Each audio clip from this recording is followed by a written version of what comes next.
Alright. तो जैसे कि अभी हमने सिंपल पाथ और लेटरल पाथ का एक्चुअल डिफरेंस और क्या रियल टाइम यूजेस हैं, ये हमने यहाँ पे अभी देखे। ठीक है, आगे चलते हैं और बात करते हैं कुछ और चीज़ों के बारे में। पाइपलाइंस के बारे में बात करते हैं। बहुत अच्छा टॉपिक है और बहुत बड़ा टॉपिक है। तो पाइपलाइंस को भी हम डिस्कस करेंगे। इसका मतलब ये नहीं कि आज ही हम सारी पाइपलाइन डिस्कस कर लेंगे, नहीं, हम करेंगे जैसे जैसे चीज़ें आगे बढ़ती जाएंगी, टॉपिक्स एडवांस होते जाएंगे, तो हम पाइपलाइंस के बारे में और भी डिटेल डिस्कशन करेंगे। सबसे पहली चीज़, पाइपलाइन क्या होती है पावर शेल में, उसको हमको समझने की ज़रूरत है। तो पाइपिंग या पाइपलाइन का कंसेप्ट होता है कि किसी एक कमांड के आउटपुट को दूसरे कमांड के इनपुट के तौर पे यूज करना। जैसे फॉर एग्जांपल, मैंने यहाँ पे एक कमांड चलाई गेट सर्विस और सर्विस का नाम दे दिया, मान लो VSS दे दिया। ठीक है, अब ये सर्विस स्टॉप पड़ी है और यहाँ मैंने पाइप लगा के लिख दिया स्टार्ट सर्विस। आप देखिए स्टार्ट हो गई।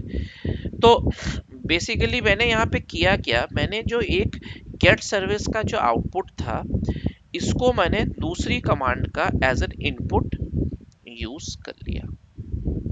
राइट, बट इसका मतलब ये नहीं है कि आप पाइप लगा के कुछ भी लिख दोगे, नहीं, कभी नहीं। पाइपिंग भी एक कला है, या इसको मैं बोलूँ तो पाइपिंग के बारे में भी लोगों को पता होना जरूरी है। जो बहुत सारी चीजें हैं जो लोगों को नहीं पता है पाइपिंग को लेके।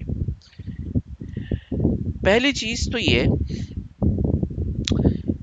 Let me make it very easiest. Okay, मैं बिल्कुल इजी वे में स्टार्ट करता हूँ इस चीज को।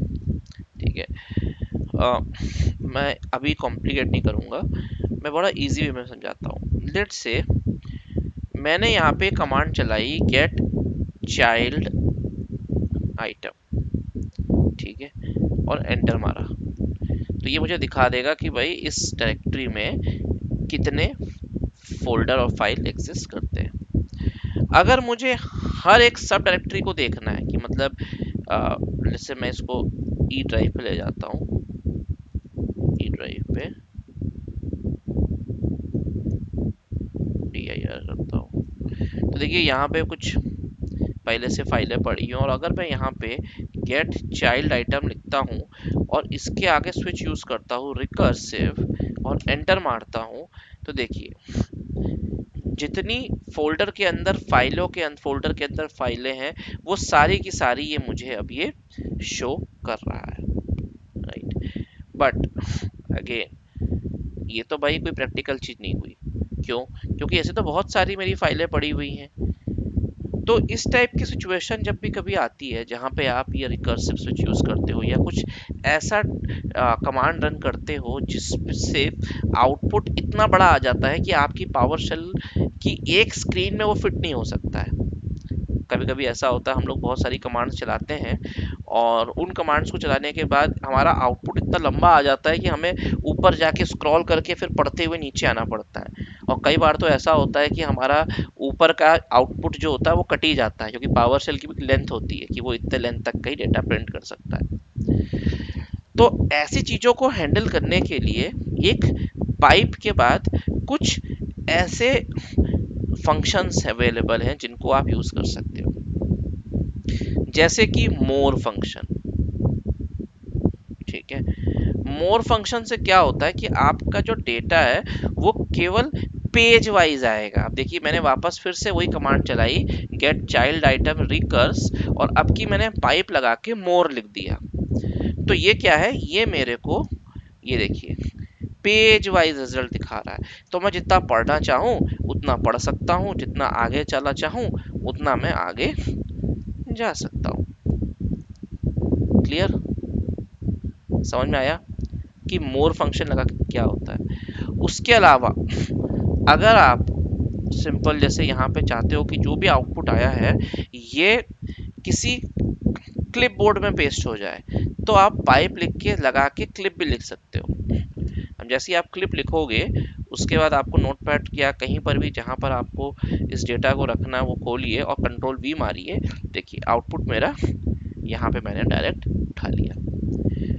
तो पाइपलाइन के साथ आप बहुत कुछ कर सकते हो, बट यूजुअली जब हम हैंडलिंग की बात करते हैं तो आज मैं सिर्फ हैंडलिंग से रिलेटेड टर्म्स की बात करूंगा कि कैसे आप पाइपलाइन को हैंडल कर सकते हो और ज़्यादा एफिशिएंटली। ठीक है, तो जैसे कि मैंने आपको दिखाया कि यहाँ पे मैंने अभी एक मोर फंक्शन यूज़ किया, एक क्लिप फंक्शन यूज़ किया, उसके थ्रू आप यहाँ पर अपना काम कर सकते हैं। क्लियर? उसके साथ साथ आप डेटा किसी अदर फाइल के ऊपर भी डायरेक्ट एक्सपोर्ट भी मार सकते हैं। तो उसके लिए कुछ पॉपुलर कमांड है, जैसे एक्सपोर्ट CSV। इससे क्या होगा, जिस पाथ पे आप जाना चाहते हो, जैसे मैंने यहाँ पे टेस्ट डॉट CSV करके एक फाइल बना दी, तो अब ये जो मेरा आउटपुट है ये आउटपुट एक CSV फाइल के अंदर जाके स्टोर हो गया होगा। चलिए आपको मैं दिखाता हूँ। मैं यहाँ से जाता हूँ सी ड्राइव में, सी ड्राइव में गया मैं, और यहाँ से जाके टेस्ट, और ये देखिए नहीं टेस्ट नहीं था, टेम्प था। ओके, टेम्प और टेस्ट डॉट CSV, ये देखिए। तो यहाँ पे आप जैसे देख सकते हो ये मेरी फाइल की सारी इंफॉर्मेशन जो थी, कि वो फाइल की जो जो डिटेल्स अवेलेबल थी वो सारी की सारी डिटेल्स मुझे CSV के फॉर्म में यहाँ पे एक्सपोर्ट हो गई। तो जब भी बात आती है आउटपुट को प्रिक्योर करने की, आउटपुट को सेव करके रखने की, राइट, तो वहाँ पे हम इन सब चीज़ों को यूज़ में लाते हैं। ठीक है, इसके साथ साथ आप यहाँ पे आउट फाइल भी यूज़ कर सकते हैं। आउट फाइल भी एक फंक्शन होता है जिसके थ्रू आप यहाँ पे अपने डेटा को सी टेम्प के अंदर, मान लो आपने कर दिया टेस्ट डॉट TXT। अभी तक मैंने जो डेटा रखा था वो CSV के फॉर्म में रखा था, और अभी जो डेटा है वो टेक्स्ट के फॉर्म में। बट आपने नोटिस किया होगा कि जो डेटा मेरा CSV के फॉर्म में आया था, देखता हूँ अगर खुला है, नहीं बंद कर दिया मैंने, तो वहां पे आपको इन तीन एट्रीब्यूट्स के अलावा और भी बहुत सारी इंफॉर्मेशन दिख रही थी, कि लास्ट क्रिएटेड, लास्ट मॉडिफाइड, वगैरह वगैरह।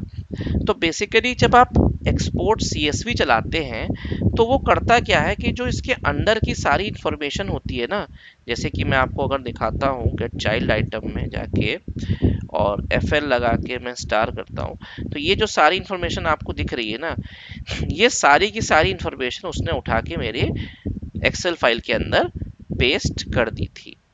लेकिन जैसे मैंने यहाँ पे अभी सिर्फ आउट फाइल फंक्शन यूज किया है, तो आउट फाइल करता क्या है, आपकी जो आउटपुट होता है जो कि आपको पावर शेल की स्क्रीन पे विजिबल होता है, उसी आउटपुट को डिट्टो एक टेक्स्ट फाइल के अंदर डाल देगा।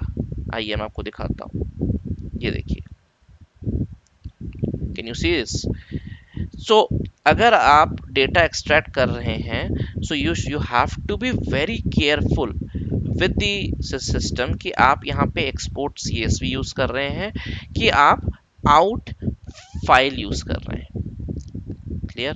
तो जब आप अपनी स्क्रिप्ट बनाते हैं, उस स्क्रिप्ट में आप कोई डेटा एक्सपोर्ट करते हैं, जैसे सपोज आपने कहा मेरे को सर्विस हेल्थ एक्सपोर्ट करनी है, या मुझे किसी डेटा को जो कि मेरी स्क्रीन पे विजिबल दिख रहा है मुझे उसी को केवल प्रिंट कराना है, तो आपकी चॉइस है कि आप यहाँ पे कौन सा मेथड यूज कर रहे हैं।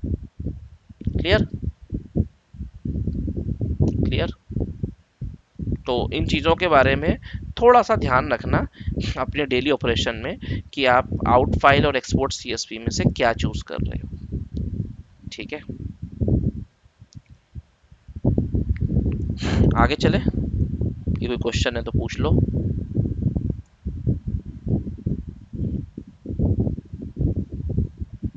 अभी तो नहीं है। नहीं है। चलिए अब थोड़ा सा एक्सपोर्ट लेव को और एक नेक्स्ट लेवल पे लेके जाते हैं। ठीक है, लेट्स से मैं काम करता हूँ, अपना प्रॉम्प्ट ही सी टेम्प में सेट कर लेता हूँ, क्योंकि यहीं पे मेरे को आपको सब कुछ टेस्टिंग दिखानी है। ओके, अब मैं आपको कुछ और दिखाता हूँ। मान लीजिए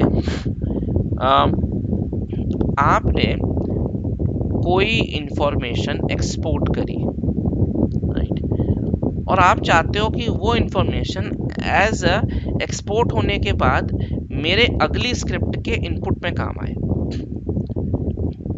जैसे फॉर एग्जांपल आपने एक स्क्रिप्ट चलाई गेट सर्विस। ठीक है, मैंने यहाँ पे फंक्शन चलाई गेट सर्विस। अब मैं जैसे रन करता हूँ तो मेरे सिस्टम में जितनी सर्विसेज है, जो भी इंफॉर्मेशन है, ये सारी की सारी इंफॉर्मेशन यहाँ पर आ जाती है, राइट। अब मैं चाहता हूँ कि ये इंफॉर्मेशन मैं अगली स्क्रिप्ट के इनपुट फाइल में यूज कर लूँ, मतलब इससे निकला आउटपुट अगली स्क्रिप्ट में एज एन इनपुट यूज कर लूँ। तो उसमें अगर आप यहाँ पे आउट फाइल यूज करोगे, जैसे आपने पाइप लगा के आउट फाइल यूज किया और इसका नाम दे दिया मान लो a.txt, ठीक है, और अब मैं यहाँ पे अगर आपको गेट कंटेंट करता हूँ और a.txt को खोलता हूँ, तो देखो यहाँ पे आपको ये वैल्यू शो कर रहा है, क्योंकि पावर शेल का जो आउटपुट था वो इसने टिकटो उठा के यहाँ पे रख दिया। अगर मैं आपको नोटपैड ऐसे खोल के दिखाऊं a.txt, देखिए इसे टिकटो ऐसे रख लिया। लेकिन अगर मैं सोचूं कि मैं इसी डेटा को एज एन इनपुट यूज करूं दूसरी स्क्रिप्ट में, तो वो मैं नहीं कर सकता। क्यों? क्योंकि अगर मैं एक वेरिएबल के अंदर गेट कंटेंट करके, ठीक है, और आपका a.txt को उठा भी लेता हूँ और $a को मारता हूँ, तो मुझे ऑब्वियस सी बात है वैल्यूज मिलेंगी। लेकिन अगर मैं $a के अंदर कोई फंक्शन यूज करता हूँ like name nothing, status nothing, right, even if I try to change the value, देखिए I can get the values but I cannot use these values for my input। अगर मेरे को कहीं पर ये पास करानी है ये value, let's say AJ router, तो ये एजे राउटर किसके अंडर आती है, मैं आपको दिखाऊं ऊपर ले जाके, ये आती नेम वाले हेडर के अंदर, राइट। तो अगर मैं इस हेडर से इसको कॉल करने की कोशिश करूंगा ना भाई, लाइक दिस, तो ये कॉल नहीं होगा। क्यों? क्योंकि ये एक प्लेन टेक्स्ट फाइल है। Getting me? लेकिन जब आपके पास ऐसी कभी रिक्वायरमेंट आती है कि आपको किसी एक स्क्रिप्ट के आउटपुट को दूसरी स्क्रिप्ट के इनपुट में यूज करना है, तो वहां पे आपको यूज करना पड़ेगा एक्सपोर्ट CSV या फिर एक्सपोर्ट क्लाइंट XML। अभी XML क्या है इस पे आएंगे थोड़ी देर में। जैसे मैं यहाँ पर इसी सिनेरियो को वापस से आपको दिखाता हूँ, मैं इसको हटा देता हूँ a.txt को, और यहाँ पे चल के मैं वापस लिखता हूँ गेट सर्विस, और इसको मैं एक्सपोर्ट मारता हूँ आपकी CSV में, ठीक है। और यहाँ पे मैंने कोई नाम दे दिया, मान लो दे दिया in.csv, और नो टाइप इंफॉर्मेशन में लगाऊंगा ताकि मेरे को उसके हेडर के साथ साथ एडिशनल जो पावर शेल की इंफॉर्मेशन है वो ना आए, ठीक है। तो अगर मैं विदाउट नो टाइप इंफॉर्मेशन लगा के आपको दिखाता हूँ, तो कुछ इस तरीके का आपको आउटपुट आएगा। मैं आपको दिखा देता हूँ, ये देखिए ये खुल गया है, और अगर मैं इसको खोलूंगा, ये देखिए,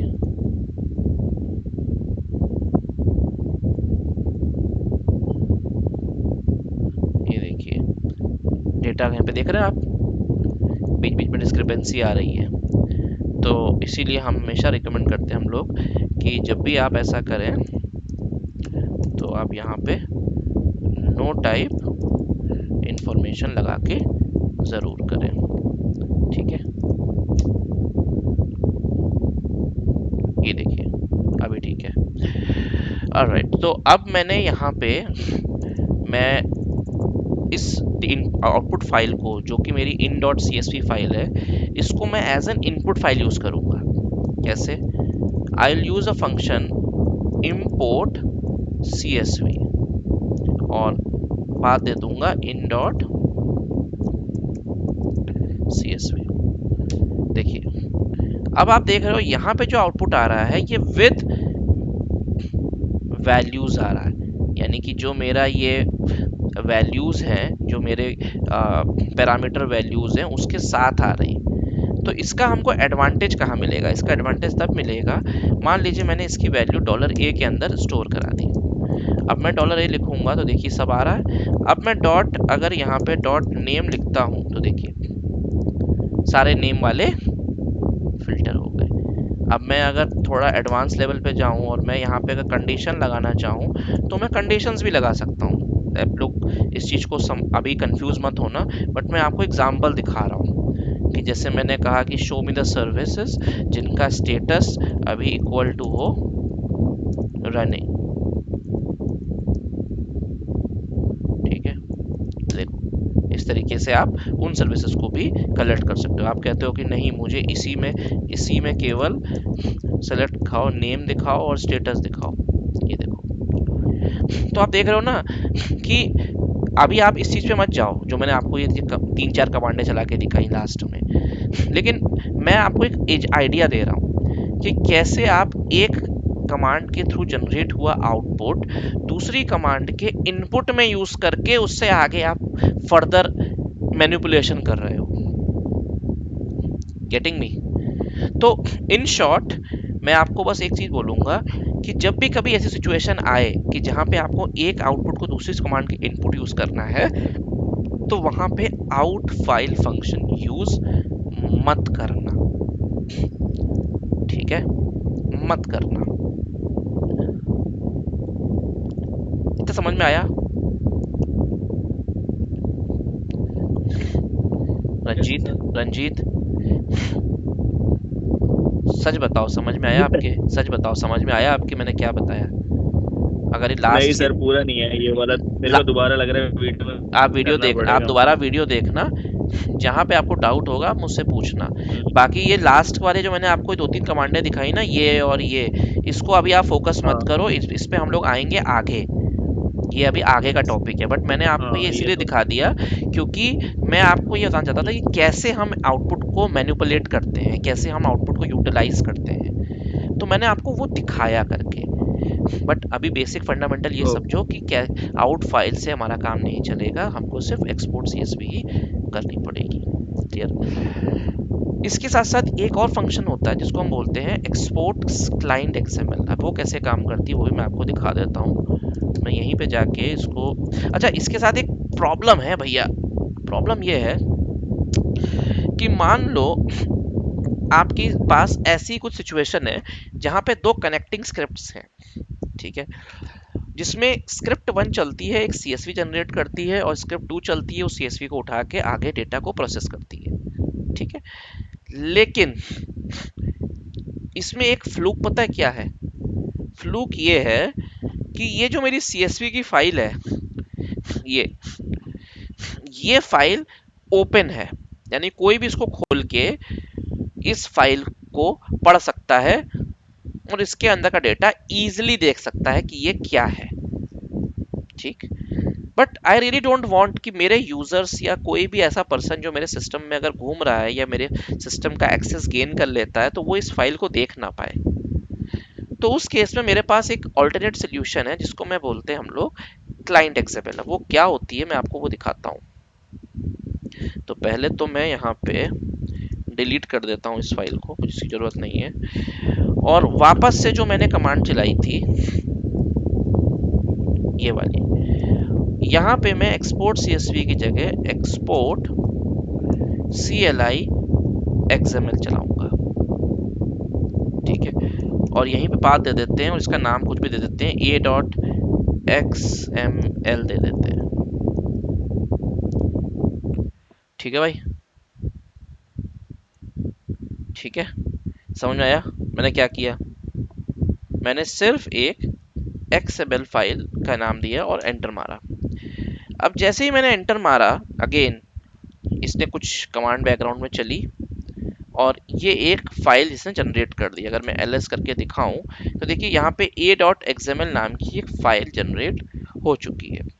चलिए इस फाइल को हम एक बार देखते हैं खोल के कि इसके अंदर है क्या। ऐसा कुछ दिखेगा आपको, ठीक है। मैं आपको GUI पे खोल के दिखाता हूँ। ये फाइल है, इसको मैंने ओपन किया और वेब पेज पे ही खोल लेते हैं ऐसी। क्या किसी को कुछ समझ में आ रहा है कि ये क्या है? क्या किसी को कुछ समझ में आ रहा है? बिल्कुल नहीं आ रहा, नहीं अब बिल्कुल नहीं तो जी। आएगा। क्यों? क्योंकि ये सिस्टम इंक्रिप्टेड हो गई है। मैं नोटपैड पे खोल के दिखाता हूँ, चलिए। ये देखिए, क्या किसी को कुछ समझ में आ रहा है? कुछ नहीं, सिस्टम इंक्रिप्टेड हो गई है। अब मैं वापस से पावर शेल पे जाता हूँ और यहीं पे कमांड चलाता हूँ, import CLI XML, और फाइल का नाम क्या था, a.xml। ये देखिए, डेटा वापस रिप्रेजेंटेबल फॉर्मेट पे आ गया। अब आपको इस पे और आगे खेलना है तो जी बिल्कुल खेलो, मैं आपको खेल के दिखाता हूँ। ये लो जी, ये लो जी, समझ में आया? तो CLI XML करके हमें बेनिफिट क्या हुआ, हमारा जो डेटा है, जो हमारी फाइल है, वो इंक्रिप्ट हो गई एक तरीके से, और उसको केवल मेरा पावर शेल ही रीड कर सकता है, उसके अलावा कोई थर्ड पर्सन रीड नहीं कर सकता है। So that is again one of the अच्छा विशाल जी, सिक्योरिटी मैनेजमेंट। हाँ। अगर गो ऑन। सपोज मैं इसको सुबोध को शेयर करता हूँ तो क्या ये विजिबल होगा डेटा? केवल पावर शेल पे विजिबल होगा। ओके, वो अपने मतलब पावर हम शेल कर पे सकते हैं ये खोलेंगे। पावर शेल के थ्रू। बिल्कुल। बेसिकली पावर शेल ने क्या किया ना, इसको XML के फॉर्मेट पे कन्वर्ट कर दिया, ठीक है, ताकि ये चीज आगे यूज हो केवल पावर शेल के ही फंक्शंस के ऊपर, ठीक है। एक चीज आपको और दिखाता हूँ, मुझे याद आती है चीजें बीच बीच में, तो मैं कहा चलो आपको दिखा देता हूँ। मान लीजिए मैंने एक गेट सर्विस कमांड चलाई और VSS चलाया, तो देखिए अभी रनिंग पर है मेरा VSS, ठीक है। मुझे इसको स्टॉप करना है, तो मैंने क्या किया, पाइप लगाया, स्टॉप, सर्विस चलाया, एंटर मारा, स्टॉप हो गई। Simple, right. ये तो आपको मैंने दिखाया अभी थोड़ी देर पहले, है ना? हेलो, आवाज आ रही है मेरी? जी जी जी। ओके। लेकिन इसमें अगर आपने एक चीज नोटिस करी, इसमें कहीं पर इसने मुझसे कंफर्म नहीं किया कि सर्विस को आप वाकई में स्टार्ट करना चाहते हो कि नहीं। तो हो सकता है कभी कभी ये सिचुएशन भी आ सकती है कि आप कोई स्क्रिप्ट बना रहे हो और आप उस स्क्रिप्ट में कुछ सर्विसेज को स्टार्ट कर रहे हो forcefully, but you never know कि वो वाकई में वो सर्विसेज हमको स्टार्ट करनी चाहिए कि नहीं करनी चाहिए। तो आप चाहते हो कि जब भी ऐसा कोई कंसेप्ट हो तो पावर शेल एडमिन को प्रॉम्प्ट करे कि भाई क्या आपको ये सर्विस स्टार्ट करनी है, यस और नो। तो उस केस में आप यहाँ पे, अभी मैं यहाँ पे आपको स्टार्ट सर्विस करके दिखाता हूँ क्योंकि मैं ऑलरेडी स्टॉप कर चुका हूँ उसको। स्टार्ट सर्विस, इसके आगे आप लगा दो हाइफन कंफर्म, एक स्विच है, हाइफन कंफर्म। अब आप जैसे ही एंटर मारोगे आपसे पूछेगा कि हाँ जी करनी है कि नहीं करनी। कई बार आपने देखा होगा कि आप कोई ऑपरेशन परफॉर्म करते हो एक्सचेंज में, खासकर जैसे मेल बॉक्स को रिमूव करते हो या मेल बॉक्स को आप डिस्कनेक्ट करते हो, तो आपसे ऐसे प्रॉम्प्ट आता है।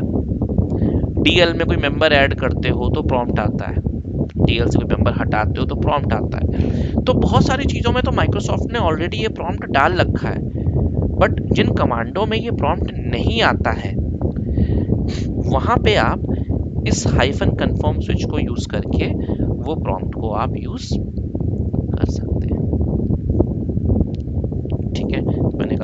करनी है, और ये मैंने यस करके हो गया।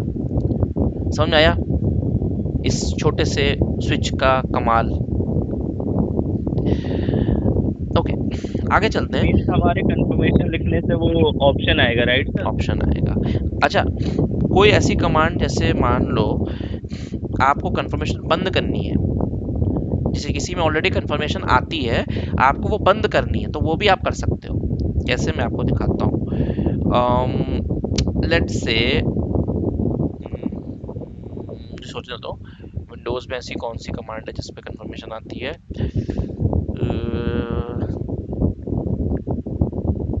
एक सेकेंड ना, get start process dot T x T.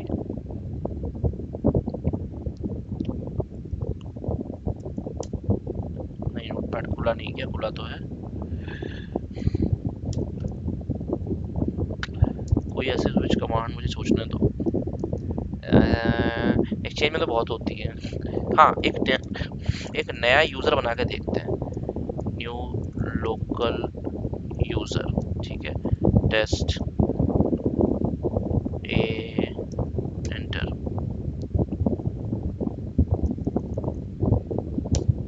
ठीक है, पासवर्ड दे दिया, ठीक है, रिमूव लोकल यूज़र टेस्ट।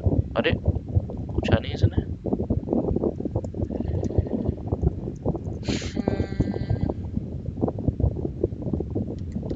इस कमांड में आती है प्रॉम्प्ट, मुझे याद नहीं आ रहा है।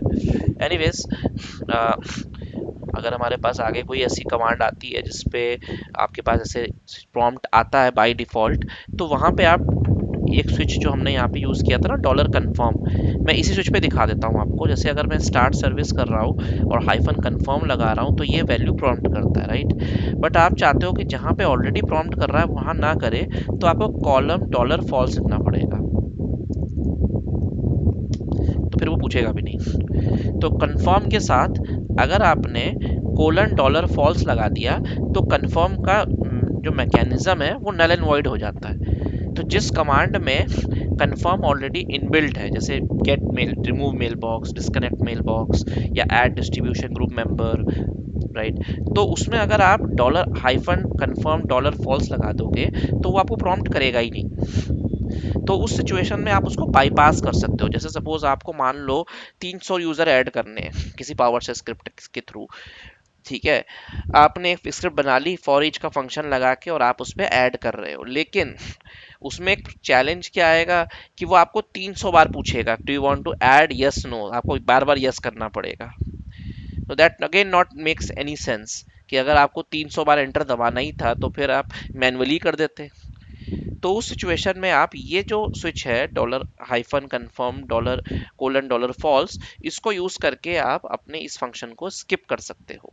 और इसे प्रैक्टिकली पॉसिबल, आप इस चीज को प्रैक्टिकली करके देखिएगा, जहां पर भी आपको ऐसा लगेगा कि बार बार प्रॉम्प्ट आ रहे हैं, आप इसको करके सप्रेस भी कर सकते हो, ठीक है। ये चीज थी, मुझे याद आ गई तो मैंने कहा आपको बता दूं। उसके साथ साथ एक और बहुत जबरदस्त चीज है जो मुझे अभी अभी याद आ रही है, वो ये कि अगर मैं यहाँ पे अभी VSS की बात करूँ, तो अभी VSS सर्विस रन कर रही है। अब इसके आगे मैं अगर स्टॉप सर्विस लिखता हूँ और एंटर मारता हूँ, तो ऑब्वियसली सर्विस को बंद कर देगा, right. But I am unsure कि ऐसा क्या होने वाला है। तो उस केस में आप यहाँ पे हाइफन व्हाट इफ यूज कर सकते हो। तो व्हाट इफ क्या करेगा, ये आपको बताएगा कि अगर आप इस कमांड को चलाओगे तो ये क्या करेगा, ये इस सर्विस को उठा के बंद कर देगा, राइट। तो कभी कभी ऐसी सिचुएशन आती है कि जहां पे आपको चीजें टेस्ट करनी होती है कि यार मैंने जो ये कमांड बनाई है, ये वाकई में काम करेगी कि नहीं करेगी, राइट। आपने एक आपको मान लो एक कनेक्टर बनाना है पावर शेल के थ्रू एक्सचेंज का एग्जांपल के तौर पे, और उसमें एक लंबी सी कमांडलेट है, वो उसमें आपका एड्रेस स्कोप भी है, आपका सब आपका मान लीजिए स्मार्ट होस्ट भी है, उसमें बहुत सारी छोटी छोटी स्कोप कनेक्टर, बहुत सारी वैल्यूज आपने दे रखी है, and you are not sure कि यार मैं इस कमांड को रन करूंगा पावर शेल पे, तो क्या ये सक्सेसफुली इंप्लीमेंट होगी कि नहीं होगी, and you can not run it also, क्योंकि आप रन कर दोगे तब तो भाई करेक्टर बन जाएगा। तो उस केस में आप यहाँ पे हाइफन व्हाट इफ नाम का स्विच यूज कर सकते हैं और इसके थ्रू आप उसको क्या डिसेबल मार सकते हैं। क्लियर? क्लियर? जी। ओके, आगे चलते हैं, आगे चलते हैं और इसके बारे में और आगे बात करते हैं व्हाट इफ के अलावा। सीएसपी हमने समझ हो गया, और क्या बचा?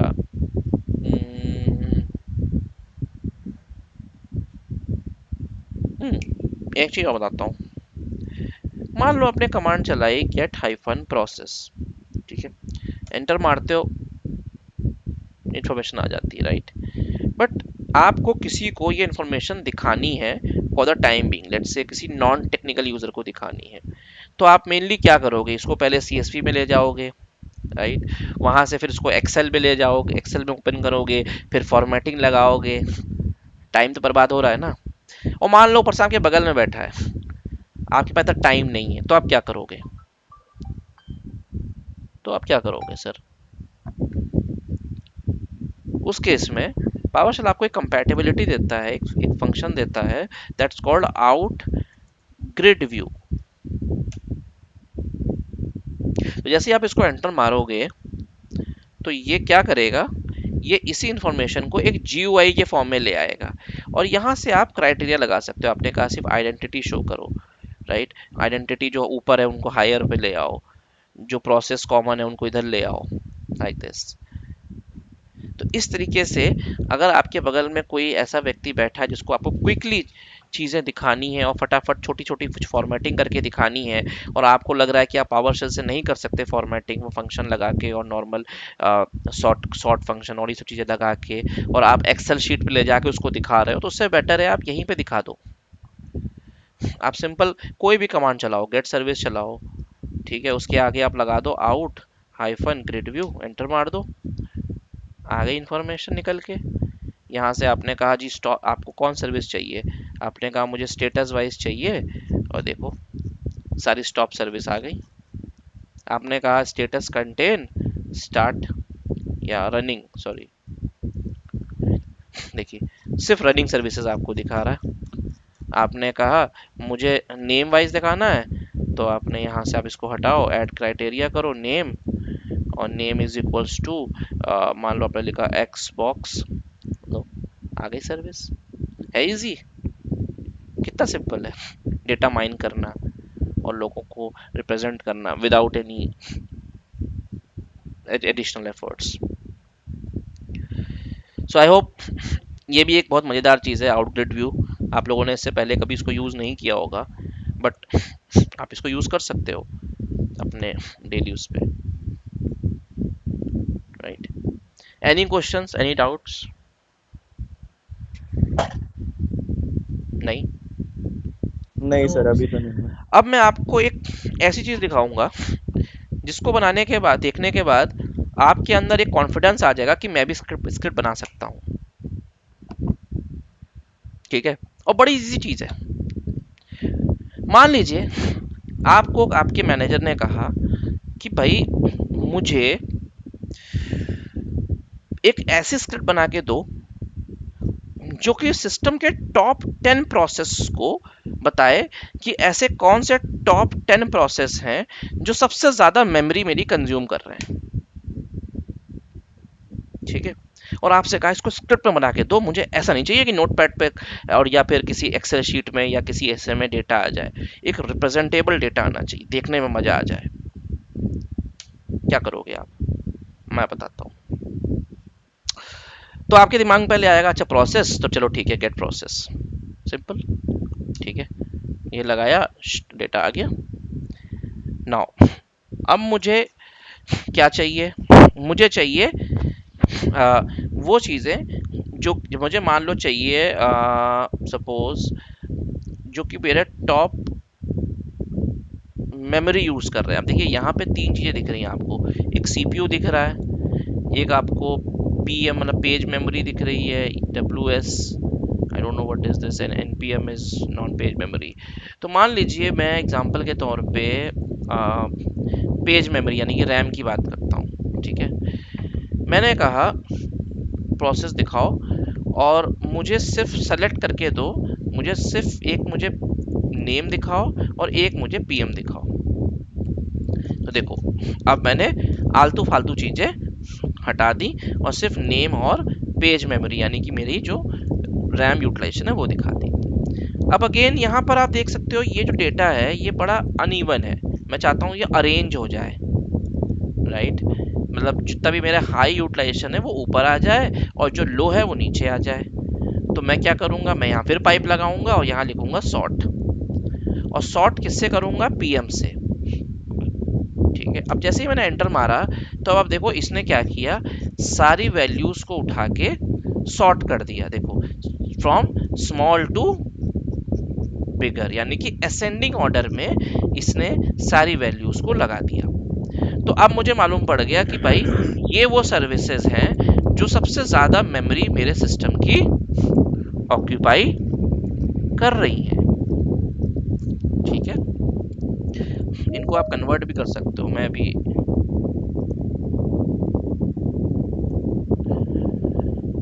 तो अब आपको मालूम पड़ गया कि ये वो मेमोरीज हैं जो सबसे ज़्यादा मेरे सिस्टम की मेमोरी को ऑक्यूपाई कर रही हैं।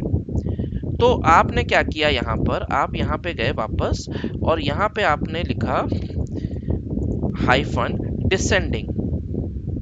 तो अब ये क्या होगा, ये जो असेंडिंग ऑर्डर में डेटा था इसको ये किस में ले आया, डिसेंडिंग ऑर्डर में। यानी कि अब जो मेरे टॉप के हाई यूटिलाइजेशन प्रोसेस थे ये सब ऊपर आ गए और बाकी के सारे नीचे चले गए। मेरे को क्या चाहिए, टॉप 10 चाहिए, तो मैं यहाँ पे लिख दूंगा हाइफन पाइप सेलेक्ट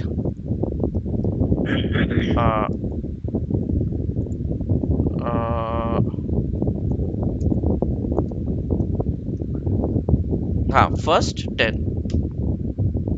लो जी, अब ये छोटी सी एक कमांडलेट के थ्रू मैंने वो वैल्यूज निकाल ली जो कि मेरे सिस्टम में सबसे ज्यादा मेमोरी को यूटिलाइज कर रही है, ठीक है।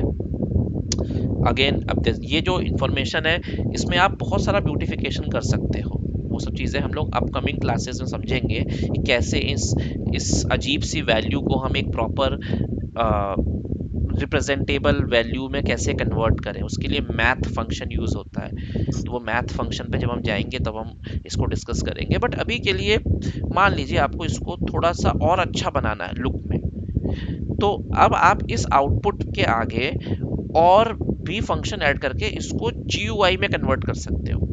कैसे, पाइप लगाइए और इसको आप करिए कन्वर्ट टू HTML और पाइप लगा के लिखिए आउट फाइल, और आउट फाइल में आप वैल्यू दे दीजिए मान लीजिए aa.html और एंटर मार दीजिए। अब मैं आपको अगर वापस अपन ले जाऊं अपने डायरेक्टरी के ऊपर, ये देखिए aa.html, इसको मैं खोलूंगा तो देखिए ये इंफॉर्मेशन अब मुझे as a web page show होने लगी। अब आप चाहें तो इस वेब पेज को अपनी IIS की डायरेक्टरी में भी रख सकते हैं। तो जब भी कोई पर्सन उस IIS के डैशबोर्ड पे को रिफ्रेश करेगा उसको वहां पे नई वैल्यूज दिखेंगी। So again that is a part of automation now, कि कैसे आपने पावर शेल से निकले डेटा को एक वेब पेज में कन्वर्ट कर दिया और उस वेब पेज को आपने ऑलरेडी IIS के थ्रू या किसी अदर वेब इंजन के थ्रू होस्ट कर रखा है। तो जहां से भी बैठ के मेरा यूजर है वो इस डेटा को एक्सेस कर रहा है। अब आपको इसमें टेबल लगाना है, इसकी कलरिंग चेंज करनी है, राइट, इसमें स्पेसिंग देनी है, वो सब चीज़ें कैसी हैं जिनको आप अपने अकॉर्डिंग सेट कर सकते हैं। और इन चीज़ों को हम अपकमिंग क्लासेस में और बेहतर तो समझेंगे, जिसको मैं बोलता हूँ आउटपुट ब्यूटिफिकेशन। क्लियर? तो इतना आपको समझ में आया आई गेस, तो इसको आप तो थोड़ा सा समझ सकते हो कि कैसे इस चीज़ को हमको करना है। Any doubt, any questions in regards to this, if you have feel free to ask.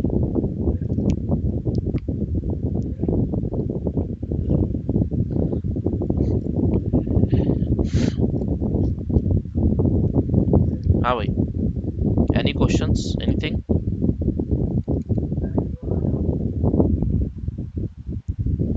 Sir जी लास्ट में 2 कमांड्स क्या चलाए थे, एक बार मुझे दिखाइए तो पावर सेल का स्क्रिप्ट स्क्रीन आपने चलाया। फर्स्ट थी, ओके आई फर्स्ट लगाया। Convert to HTML output. लोगों ने पिंग कर दिया मैंने कॉमन चैट पे। लो, ओके, कन्वर्ट टू सीएसवी क्या होता है? कन्वर्ट टू सीएसवी नहीं किया है मैंने, कन्वर्ट टू एचटीएमएल किया है। Okay, and convert to CSV किस क्या यूज वो भी करते फंक्शन सेम होता है, आप उसको भी यूज कर सकते हो।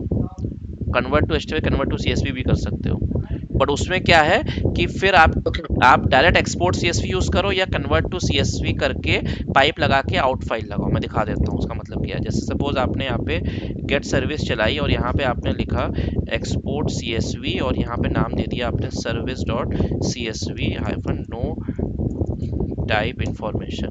तो इसने क्या किया, आपको एक सीएसवी जनरेट करके दे दी, यूजली जैसे ये करता राइट। है, राइट? दिखा देता हूँ लाइक दिस, ठीक है। इसके साथ साथ अगर आप यहाँ पे सिंपल ऐसी चलाते हो और कन्वर्ट एक्सपोर्ट सीएसवी की जगह आप लिखते हो कन्वर्ट टू सीएसवी, उसके बाद आउट फाइल, और यहाँ पे आपने दे दिया मान लो A B C dot C S V, ठीक है, और एंटर मार दिए, तो इस केस में भी आपको सेम आउटपुट ही आएगा। ये देखो, ये देखो A B C dot X, same output आया। तो कोई डिफरेंस नहीं है, कोई मेजर डिफरेंस डिफरेंस नहीं नहीं है। आप एक्चुअली में क्या था ना, मैं बताता हूँ। ये जो कन्वर्ट टू सीएसवी ना, ये बाद, एक्सपोर्ट सीएसवी है, ये बाद में आया है। अभी जैसे एक नया कमांड आ गया है export compress, sorry, compress, compress archive करके ये नई कमांड आ गई है, जिसके थ्रू आप डेटा को जिप फोल्डर में डाल सकते हो। बट इससे पहले जब नहीं था तो हम लोग क्या करते थे, हम लोग उस समय फिर कॉल बनाते थे इसकी, राइट? अब आ गया ये, तो ऐसे ही कन्वर्ट टू सीएसवी जो है वो पहले नहीं था, सॉरी एक्सपोर्ट सीएसवी नहीं था, तो कन्वर्ट टू सीएसवी चलता था। ये पुराना कमांड है, ये नया कमांड है, लेकिन पावर शेल है, सारे वर्जन सपोर्ट करता है पुराने, इसीलिए पुराने कमांड्स भी आपको दिख रहा है। अभी देखो इस नए वाले में एक्सपोर्ट एचटीएमएल आया है, नहीं आया है, एक्सपोर्ट एचटीएमएल अभी नहीं आया है, ठीक है। तो ये एक्चुअली में यही फंक्शन है। Any questions, any other questions, any other thing? Ranjit, Subodh, anyone?